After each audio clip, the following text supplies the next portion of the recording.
Namaste. What we as the members of the opposition had predicted before the Lok Sabha during the general elections barely 1 year back is coming true.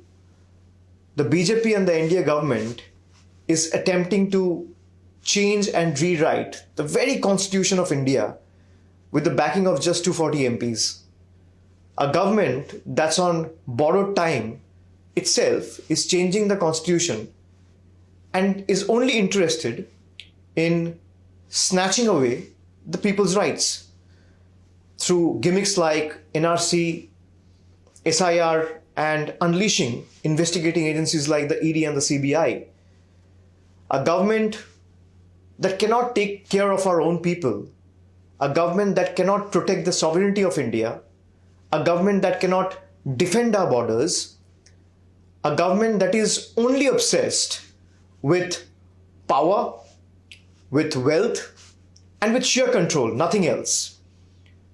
Well, we strongly and completely condemn this authoritarian attitude and the way the 138th constitutional amendment the government is introducing today on the 20th of August 2025 without following the due procedures and giving a copy of the bill to the members and without giving 48 hours notice.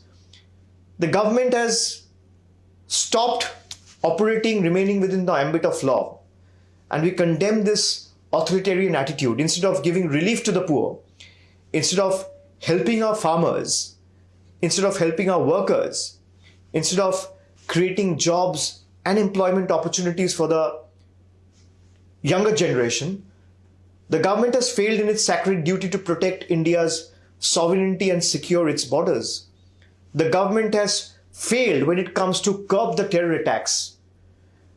When 1E, the Election Commission, couldn't be misused, then very conveniently, the NDA government turned to another E, which is the Enforcement Directorate, which I call the combination of E square.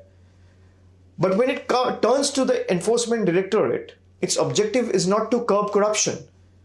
Its sole objective, and the sole objective of this constitutional amendment, is to jail opposition leaders, to crush Indian democracy, and to manipulate the people's mandate. Well, the government is not just anti-people or anti-democracy. The BJP government is anti-farmer, anti-poor, anti-SC, anti-OBC, anti-federal, and above all, anti-Bharat and anti-India. One vote to the BJP is not just a vote. It is selling the soul of our country. It is selling our constitution. It is handing over our beloved country to inefficient, power-hungry tyrants and to let the country run like their private property. This is not democracy.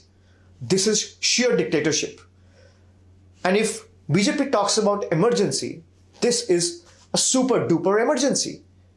And as Indians, as the citizens of this great nation, it's our duty to resist and rise and to fight for the India we love and the idea of India we all believe in. If the government's intent were truly to bring the corrupt to justice, then why have the opposition leaders, especially the ones who have switched to the BJP in the last 7-8 years, simply escaped ED and CBI investigation? Why has there been given a clean chit? The truth is clear. This bill is not about punishing the corrupts. It's about toppling the state governments. And this has been the BJP's pattern. Their intent has never been right. In demonetization in 2016, when they talk about eliminating black money and announced notebandi overnight, the sole objective was to help their friends amass wealth instead of helping people.